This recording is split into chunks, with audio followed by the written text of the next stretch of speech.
of having that capacity of a raindrop to love me. Right. So when you say, "Oh, that's my baby," what do you mean by that? So when I say that's my baby, that means I'm recognizing you in your purest form. It's not necessarily, and I can't really think of another terminology at that moment. But when I say that's my baby, that means that is you. Outside of the queen, outside of the businesswoman, this is you, and come hell or high water, that's my baby. And then I want you to know that at that particular time is a term of affection, A term of endearment. a term of endearment. Thank you. Hey, hey, hey, it is us, me, but we just gonna go and get right into it. Y'all already know me, just Letitia. This is my man, my husband. That's right, baby. Let them know. We know that y'all don't have time for the introduction, so we gonna get into it. But we do want to say this are our snapshots of our sacred waters. And so talking about the capacities of love. I already laid out the foundation, and now we're going to get into the first capacity, which is the raindrop. So when we talk about having a raindrop capacity to love, that means you have the ability to get in the moment and experience that emotion, that vulnerability, and that empathy in the moment. Even though a raindrop is the smallest body of water, sometimes it is the smallest ability to connect, to be empathetic, and to acknowledge and recognize your partner's emotions. But it's about doing it in the moment. What are your thoughts about that?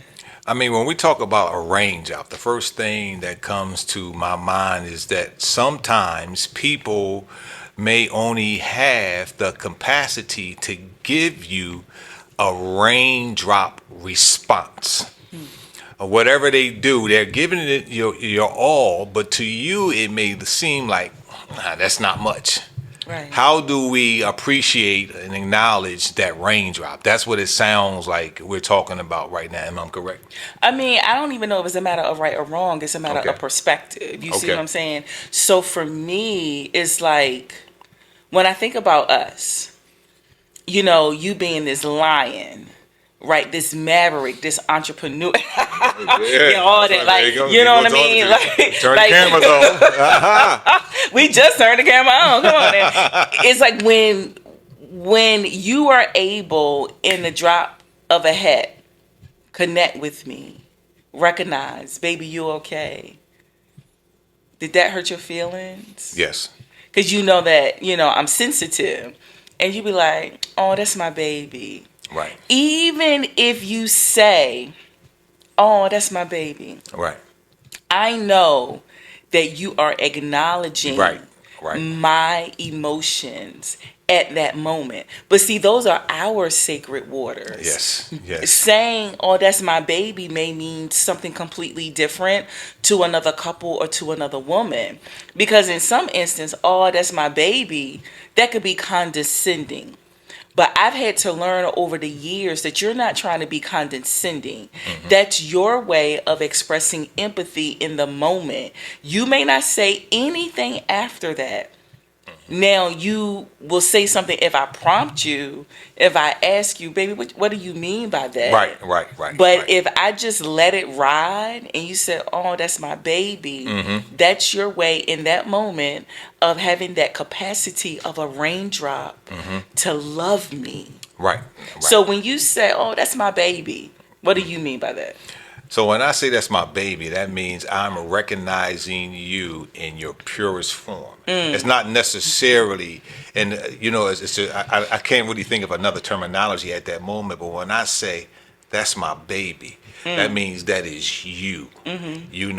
Outside of the queen, outside of the businesswoman, this is you, and come hell or high water, that's my baby. And then I want you to know that at that particular time is a term of affection, A term of endearment. a term of endearment. Thank you. But let's give it. Can we give an example when there was a time where you had at that particular time, you only had the capacity, and I hate to say only, to show me, to give me a raindrop type of love, and I didn't see it. Whew, Okay. Jesus. Oh my God, I'm Wait, almost wait, wait, afraid wait, I said wait. that. I'm like, first of all, do I even have the capacity of a raindrop? I mean, I know I do. Right, because you give everything. Yeah, but when it comes to you in that moment, I think I had to learn how to Okay. do that. I didn't have that within the first 5 years. My responses to you was he made a request. Let me try to fulfill that request. Okay. It wasn't a lot of emotion. You was Okay. like, we ain't got time for that. Right. You know, we're building businesses. We don't have time for no emotions. I got to keep it moving. Right. You know, but I do remember I'll do something slight, like give me your hand so they can see it. You know, like I'll like, you know how I like rub your finger like that? Right.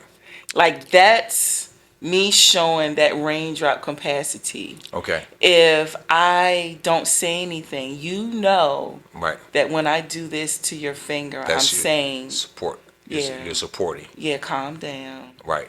It's okay. You know what I mean? Okay. So my question is to the audience: what is your definition of raindrop? That's good. Like, just drop that into the comments. Let's start a conversation. Let's get this ball rolling. Yeah, yeah. I mean, because, you know, and it's not about the small emotion. When you think about having a raindrop capacity to love, it means about acknowledging and recognizing the emotion in the moment. At that Because time. think about it, to see a raindrop on a leaf, or to see a raindrop on a window pane, Right. you have to notice it. You have to recognize it. You have to acknowledge it. And so there's some big raindrops, Right. and there's some tiny raindrops, Or like a mist. or mist. But it's there But nonetheless. it's there nonetheless. And whether our significant others or partners are those we are embroithed to be married to, betrothed, is that the right word? I don't even know if that's the right word. But, or, you know, whatever our significant other is at that moment, can we recognize their emotion? Exactly. And can we display empathy at that time? And some of us, to be honest, do not have that capacity. Right.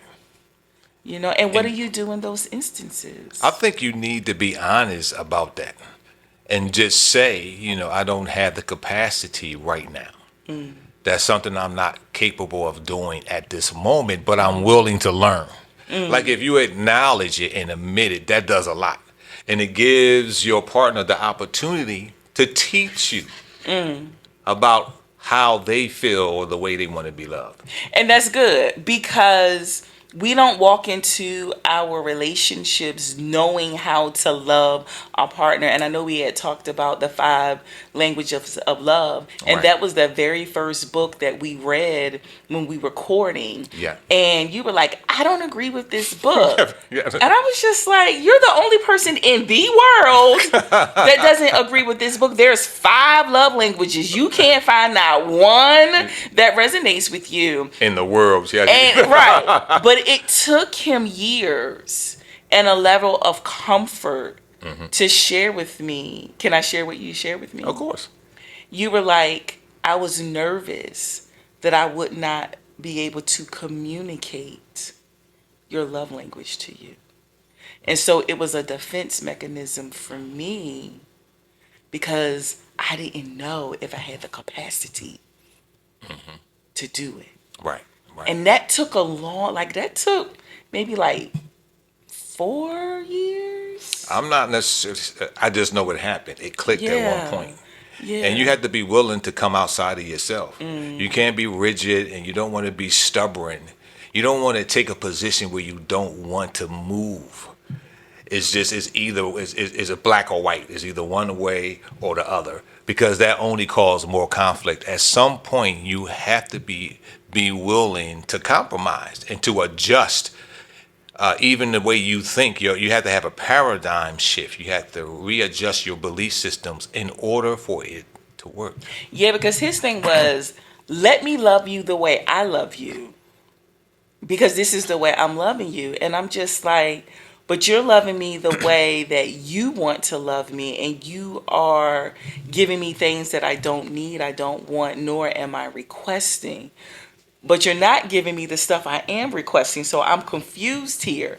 So it seemed like to me it would have been easier knowing my love language and fulfilling my request. But he's like, no, I'm giving you all that I have, and you're not receiving it. And I'm like, but that's not what I want. That's not what I need. And that's not what I'm asking for. See, And so we went through a lot. I remember my thing was, well, at least acknowledge what I was doing. And my wife, she was like, well, what was you doing? I said, well, my God, you didn't even see it? And then I had to break it down. And then when she began to become willing to acknowledge, oh, wow, I do acknowledge that. When she began to acknowledge what I was doing, it made it easier for me to transition to the next level for her in terms of me expressing the type of language that she considered love language. See, because the things he was giving me was like external big stuff. So going back to the raindrop, I was looking for empathy in the moment. Right. And you would say to me, get over it. We ain't got time for that. We're in business. You can't take it personal. You're putting it in the wrong category. You're giving from a personal place. You can't give them all that. You can't show them all that. Yeah. And I needed him to understand I'd never been an entrepreneur before. So you can't take someone who is used to being an employee, who's used to having personable relationships, and transform overnight into this stoic business person. Right. And he didn't show me that empathy. Right. And I'm like, I needed him in the moment to understand, oh, that's my baby. She's new to business. That's my baby. She has to learn. It was like, we ain't had time for no learning curve because we were knee deep in it. And I just felt like, can you like give me those raindrop moments of, yes, baby, I can see how you would normally respond that way in this type of relationship. See, but we are in a business relationship. Right. So I need you to respond this way. Like, it was just like, we ain't got time for that. See, and one of the things that we do is, according to our belief system, see, I made a major assumption that when a person enters into the realm of business, they have already counted up the cost. That was the major thing. Yeah. And so you don't get, my thing was, well, why would you get into a game and not play and expect not to play the game the way the game is played? So you don't know what you don't know. Like, you know nothing about entrepreneurship. You can't take a seminar, a webinar, a class, read a book. You got to live it. You have to live it, and you have to do it, right? And it was those situations. He grew up in a family of entrepreneurs. He had been an entrepreneur before. I tried, stuff like Mary Kay, you know what I mean? Organo Gold. I tried things, and I don't want to say little things because people made some major money in those businesses. So I'm definitely not minimizing it. However, when it comes to starting your own business from scratch, bootstrapping, you don't have a model. You're like doing it from the mud. You know what I mean? From the muscle. Like, for real. Like, I've never been, like, literally, I've been an employee all my life. And I thought I understood entrepreneurship. Right. But when you don't have a paycheck coming, and like the bills keep coming, and you are doing a lot of work for free to get yourself known and out there, that's just like, okay, I didn't take any of that into consideration. I had this fairy tale idea that we would get out there, that people would be honest, They will be of integrity. They will honor their contracts. That's the way it should be. That's like, and then we were dealing with Christian folk. This what made me understand it. Yes. I mean, she was definitely right about that. I had to sit back and say, you're I'm right about that. That's how it should be. Like, I'm like, if you're in business, you like, okay, this is what we agree upon. This is your part. This is my part. Let's go make this money together. Mm-hmm. And it just, I was very ignorant and naive to that. And then the thing about it is, when you are an honest person and you grow up, you're raised to be an honest person. Right. Just your upbringing. Mm-hmm. And then you give your life over to God and you want to live before God. When you operate from a certain standpoint, mm-hmm. you don't expect other people to operate from that standpoint. Mm-hmm. It's like, people do, but like that's because you don't think that way. You don't go into relationships and situations trying to get over. Right. You don't even expect that. You don't even it's not even a part of your paradigm. It's not even a part of exactly. Mm-hmm. So it was a lot of that in the beginning, and I'm like, did God do that by design? It's like, how come like nobody was of integrity? It's like, I'm talking about like nobody. Right. I mean, let me tell you, maybe like 2-3 people. Right. But for the most part, no one honored their word. Right. And it was like one slap in the face after the other. And even though he was taking a licking and he kept on ticking, it eventually piled up on him too, and it eventually got the best of him too. Well, I can only go but so far, but I do have a huge level of tolerance. But after a while, then I'm going to reach a point where I'm going to have to draw the line. Yeah. And even the way we looked at circumstances, I looked at every time where we just barely met the bill as a challenge. I was so excited just to see what God was going to do next. My wife was like tripping, like she was freaking out, like, wait a minute, how are we going to pay this bill? And I'm like, I don't know, but we're going to pay it. And I just felt this like I was connected to the universe. And I just knew that in due time, whatever that we needed was going to come to pass. But that type of mentality, yes, is good. But if you don't take in consideration, you're taking a person on a ride. It's a very bumpy ride. And the person doesn't know or hasn't experienced that you have to at some point take that into consideration of what you're putting your partner through. Yeah, and we didn't have that awareness the first time. He was like, but you came talking this good talk and you was all spiritual and I saw you with your little organo gold and you were setting up at events and you were, he was like, that's what I saw. That's what I thought he was like, you knew what you was doing. That's what you knew you was getting into.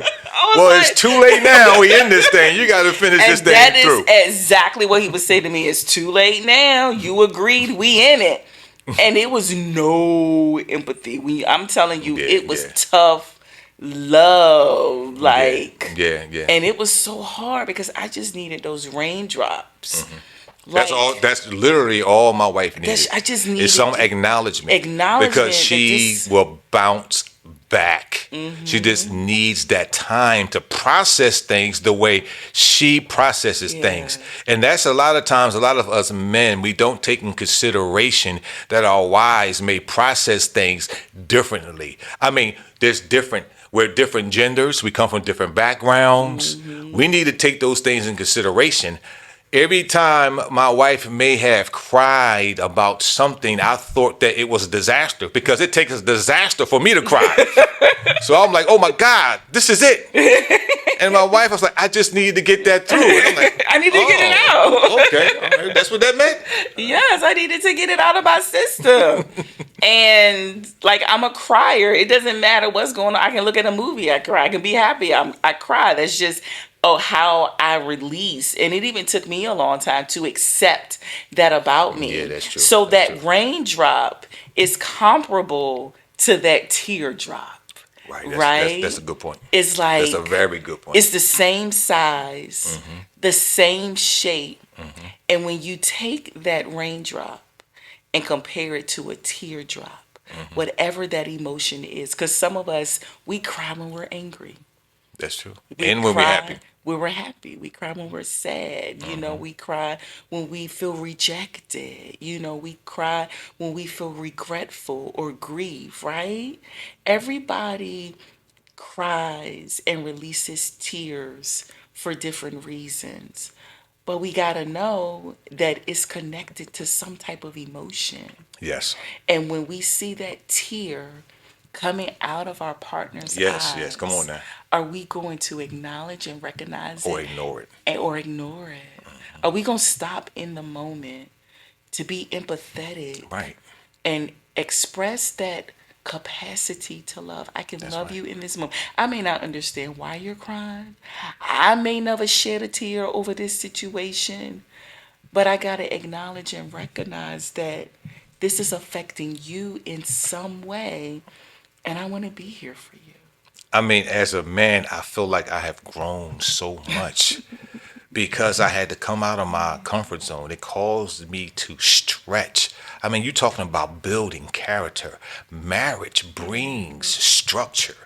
And if you're able to commit to that and give it your all, you will become a stronger man. Now, I never thought that because this Western society demonstrates otherwise. Yeah. But when you actually allow yourself to empathize and to understand and to compromise, you get stronger in areas that you could not imagine. Yeah. I mean, likewise, too. So I think this was good. This was a Beautiful, beautiful, good beautiful. discussion about the raindrop capacity to love. Don't forget that I actually write articles in Medium. Yes, So yes. I'm going to have a response to our discussion. So if you want to go over to Medium and check out that article, the link is in the description. I would love to see you on Threads. I'm new to Threads, but I'm having a wonderful time. It's a beautiful community on Threads. So go over to Threads and follow me at _ Letitia. And I am really, really excited because we are relaunching and rebranding our Authentic Love That's right. experience. That's right. We are hosting Freshen the Waters. Right. Those are our exclusive invite only intimate events for engaged and married couples. We are having a brand launch on Friday, November 3rd. Check me out on Instagram again, _ at Just Letitia for all the behind the scenes coverage of Freshen the Waters because it's coming up and it's going to be on and popping. I appreciate you. So next time you'll see us, we will be discussing the puddle capacity to love. The puddle is the next size of body of water. Right, A puddle can be small or it can be large depending on, the ground that the water end up going into. But Right. we are really excited about that. And so, like William said, go ahead and put your comments. Add your And comments, yeah, and please. we're looking forward to it. All right. So what is your capacity to love? Mwah. All God right bless now. you.